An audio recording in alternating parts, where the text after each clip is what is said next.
Jake alimente son 401K au maximum. Marcus, lui, remplit son Roth IRA jusqu'au plafond. Pendant 30 ans, ils mettent de l'argent de côté. Ils prennent leur retraite en même temps. Chacun est convaincu d'avoir fait les bons choix. Pourtant, ils se trompent tous les deux. L'un a oublié de calculer ce que l'État prélève à la sortie et l'autre n'a pas tenu compte de ce qu'il a déjà payé à l'entrée. Et quand on fait réellement les calculs sur toute une retraite, l'écart entre ce qu'il pense posséder et ce qu'il garde vraiment pousse à tout reconsidérer. Restons équitables.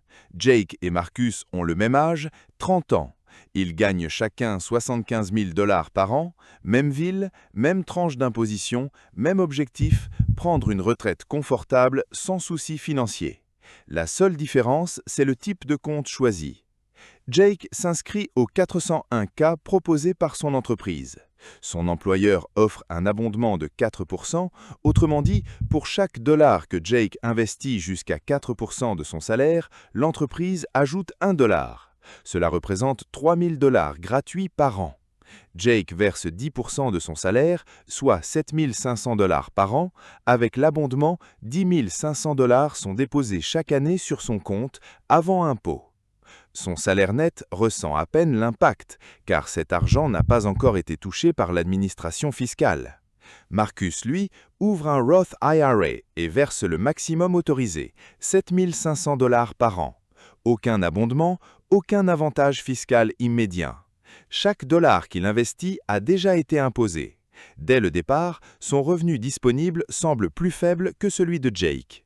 Les collègues de Jake voient le solde de son 401K grimper et lui demandent des conseils d'investissement.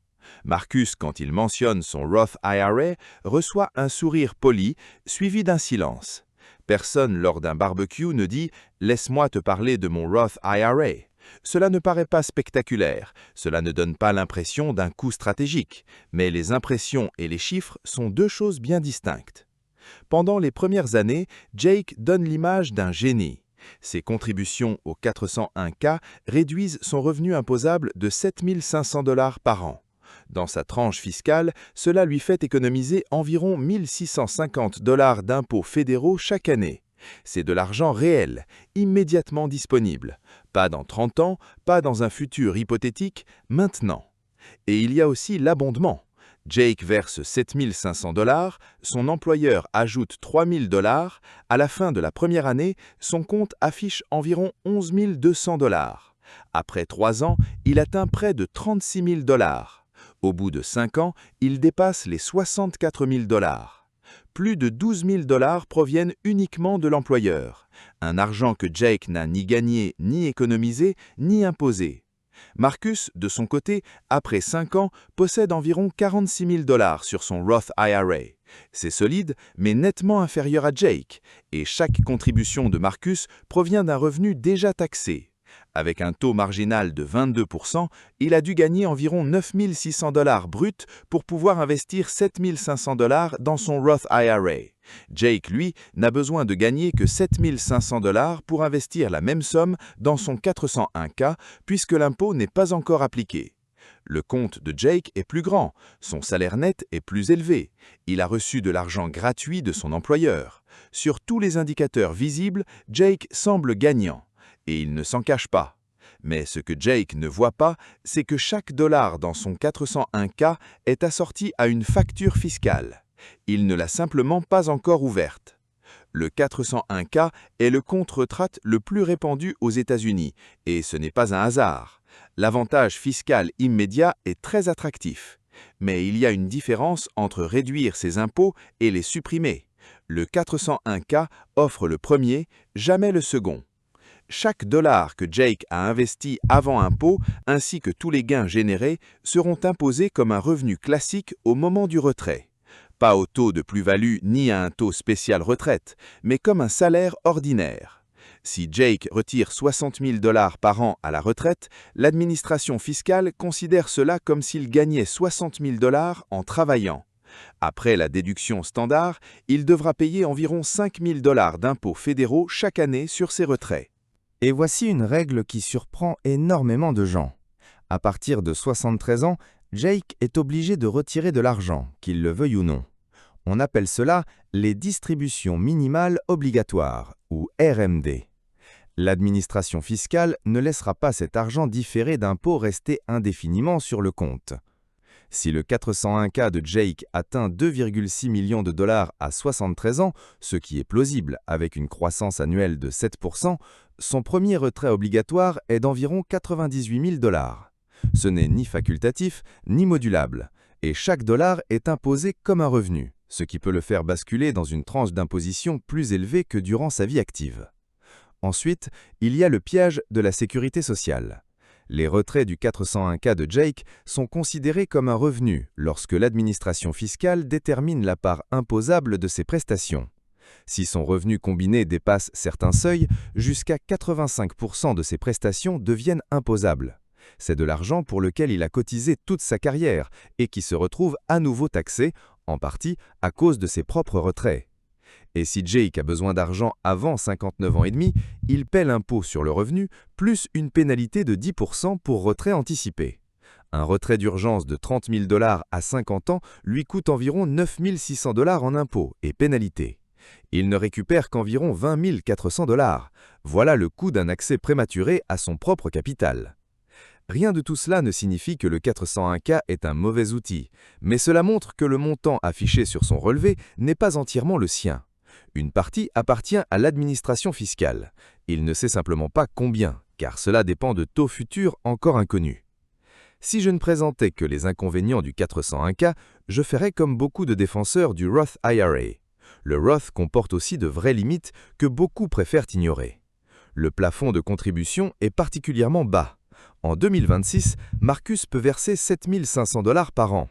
Jake peut investir jusqu'à 24 500 dollars dans son 401K, soit plus de 3 fois plus. Et cela n'inclut même pas l'abondement de l'employeur. Si leur objectif est de protéger un maximum de revenus, le 401K l'emporte largement en volume. Il n'y a aucun abondement sur un Roth IRA. Personne ne donne d'argent gratuit à Marcus. Le bonus de 4% que Jake reçoit représente 3 000 dollars par an. Sur 32 ans, avec les intérêts composés, cet avantage atteint environ 354 000 dollars. Marcus doit générer chaque dollar de son capital retraite par lui-même. Il y a aussi la limite de revenus.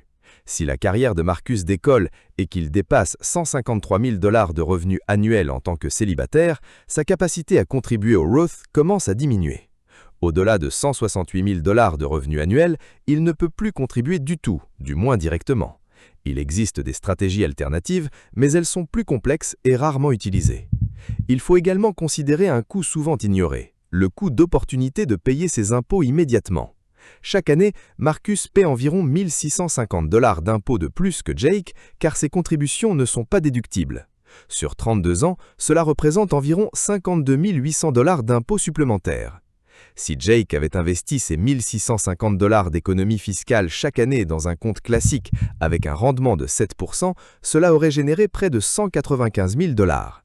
C'est une somme importante que Marcus n'a pas pu faire fructifier. Et voici une réalité dérangeante que peu d'adeptes du Roth IRA reconnaissent. Si les taux d'imposition baissent dans le futur, ce qui est peu probable vu la dette publique, mais reste possible, Marcus aura payé trop d'impôts. Il aura verrouillé le taux actuel alors qu'un taux plus bas l'attendait.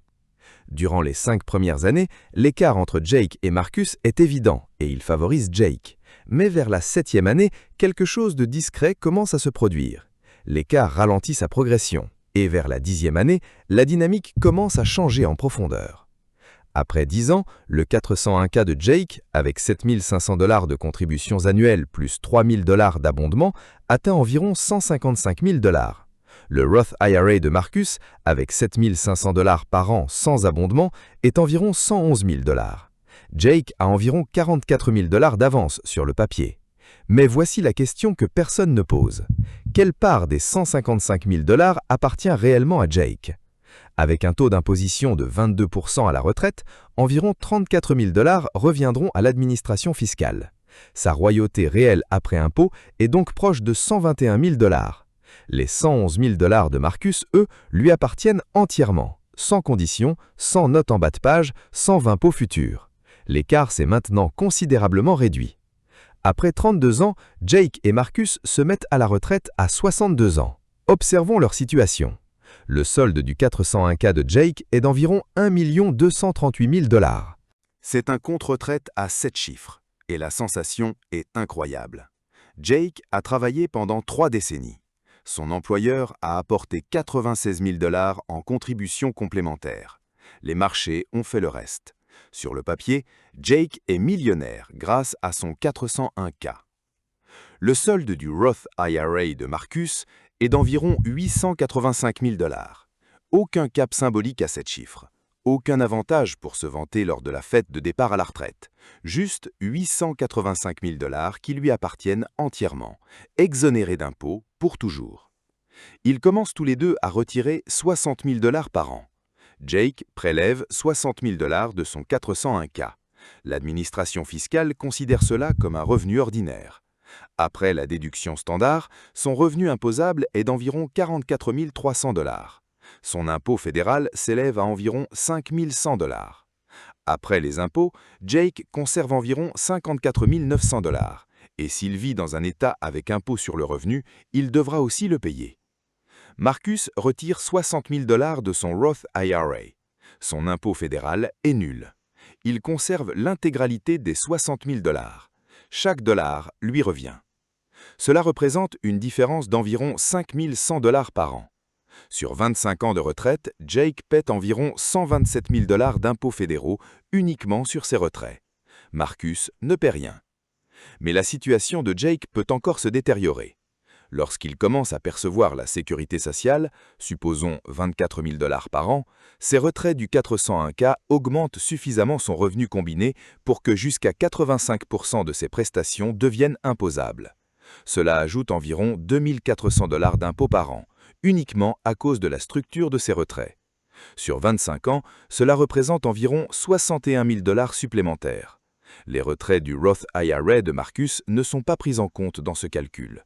Il peut donc conserver une plus grande partie de ses prestations sans impôt. Si j'additionne tout, sur une retraite de 25 ans, Jake pourrait payer environ 188 000 $ d'impôts fédéraux sur un argent qu'il pensait entièrement à lui. Marcus, lui, paie presque rien. Jake démarre avec un capital plus élevé, mais l'écart après impôt est bien plus faible que celui affiché sur les relevés. Et si les taux d'imposition augmentent dans l'avenir, ce désavantage pourrait encore s'accentuer. Voici une situation qu'aucun des deux n'avait anticipée. À 50 ans, un imprévu survient. Une facture médicale, une urgence familiale ou une opportunité nécessitant des liquidités immédiates. Ils ont tous les deux besoin de 30 000 $. Jake se tourne vers son 401K. Il a moins de 59 ans et demi, donc il paie une pénalité de 10 % pour retrait anticipé, soit 3 000 $ immédiatement. Ensuite, il doit payer l'impôt sur le revenu sur les 30 000 $ à un taux marginal de 22 %, soit 6 600 $ supplémentaires. Sur les 30 000 $ retirés, Jake ne conserve qu'environ 20 400 $. Il avait besoin de 30 000 $ et n'en obtient que les 2/3. Marcus utilise son Roth IRA. Voici un point que beaucoup ignorent. Il est possible de retirer ses contributions à tout moment, sans condition d'âge, sans impôt ni pénalité. Pas les gains, uniquement les contributions. Marcus a versé 150 000 $ en 20 ans.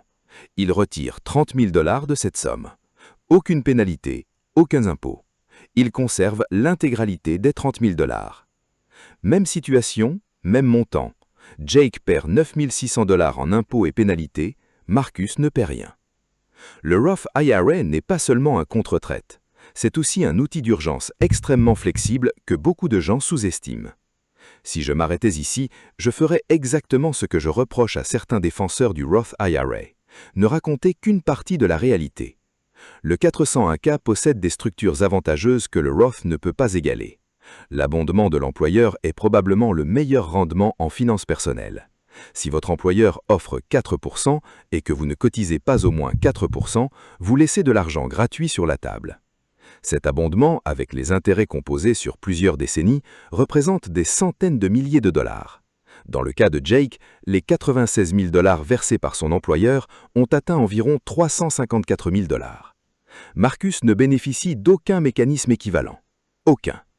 À lui seul, cet avantage dépasse souvent le gain fiscal du Roth. Le plafond de contribution du 401K est environ 3 fois plus élevé. Si vous êtes actuellement dans une tranche d'imposition élevée et que vous prévoyez d'être dans une tranche plus basse à la retraite, mettons 32% aujourd'hui contre 12 ou 22% plus tard, le 401K devient mathématiquement avantageux. Vous reportez l'impôt à un taux élevé et le payez à un taux plus bas. Cette différence constitue un gain réel. Pour les personnes à haut revenu dépassant les plafonds du Roth, le 401K peut être la seule option fiscale avantageuse sans recourir à des stratégies complexes que beaucoup préfèrent éviter. Enfin, il ne faut pas négliger l'effet de discipline automatique. Les contributions au 401K sont prélevées directement du salaire avant même que l'argent n'arrive sur le compte. Il est impossible d'oublier de cotiser. Impossible aussi de dépenser cet argent par erreur. Pour la majorité des gens qui ont du mal à épargner régulièrement, cette automatisation à elle seule vaut souvent plus que n'importe quelle optimisation fiscale sur le papier. Le Roth IRA devient avantageux dans des cas précis, clairement identifiables et de plus en plus fréquents. Si vous êtes jeune, en début de carrière, avec un revenu de 40 000 ou 55 000 $ par an, vous vous trouvez probablement dans l'une des tranches d'imposition les plus basses de votre vie. Payer l'impôt maintenant à ce taux réduit, puis ne plus jamais être imposé sur des décennies de croissance, c'est un pari que la plupart des conseillers financiers feraient sans hésiter. Aucune distribution minimale obligatoire avec un Roth. Le 401K de Jake l'oblige à retirer de l'argent et à payer des impôts dès 73 ans, qu'il en ait besoin ou non. Le Roth IRA de Marcus peut rester intact toute sa vie. S'il n'a pas besoin de cet argent à 73 ans, il continue de croître. S'il vit jusqu'à 90 ans, cela représente 17 années supplémentaires de capitalisation exonérée d'impôts que le compte de Jake ne peut pas reproduire. Les retraits non imposables donnent à Marcus un contrôle total sur sa tranche fiscale à la retraite. S'il perçoit une pension modeste et des prestations sociales, il peut compléter avec son Roth sans augmenter son revenu imposable. Résultat, prime Medicare plus faible, moins d'impôts sur la sécurité sociale et un contrôle plus précis sur chaque flux financier. Jake n'a pas cette flexibilité. Chaque retrait augmente mécaniquement son revenu imposable. En matière de transmission, le Roth IRA est l'un des actifs les plus simples à léguer. Si Marcus décède et transmet son Roth à ses enfants, ils le reçoivent sans impôt. Ils devront le retirer sous 10 ans selon les règles actuelles, mais sans imposition sur les montants retirés. Les enfants de Jake héritent d'un 401K et paient l'impôt sur chaque retrait. Même héritage en apparence, résultat totalement différent. Et voici un point qui inquiète les analystes économiques.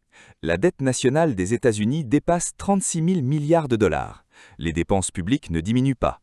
Les chances que les taux d'imposition restent indéfiniment aussi bas sont, soyons honnêtes, limitées. Si les impôts augmentent, même légèrement, chaque dollar dans un 401K perd de la valeur, tandis que chaque dollar dans un Roth en gagne.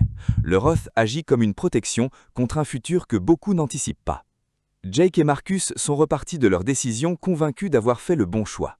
Jake pensait que le 401K était évident, avantage fiscal immédiat, abondement, plafond élevé.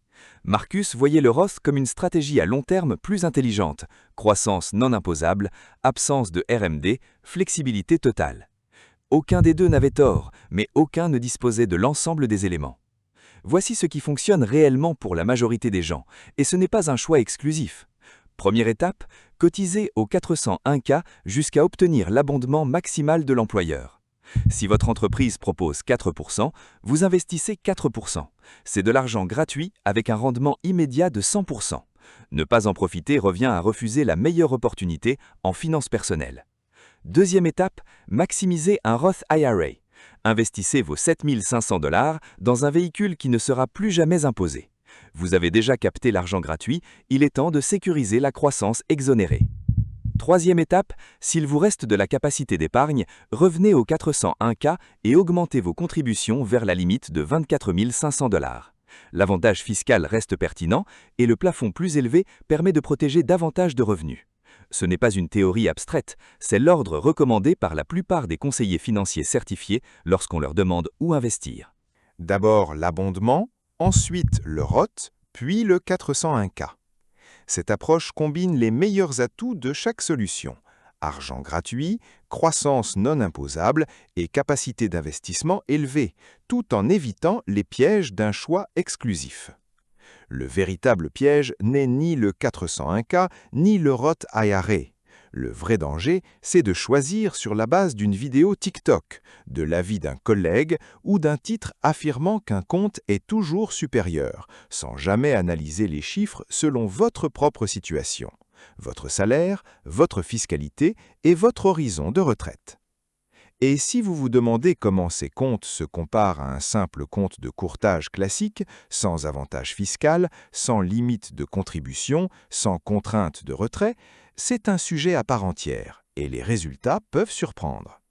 Mais pour l'instant, la prochaine fois que quelqu'un affirme que le 401K gagne toujours ou que le Roth IRA est systématiquement meilleur, posez une seule question. Avez-vous pris en compte tous les éléments ? Parce qu'une réponse complète a réellement de la valeur.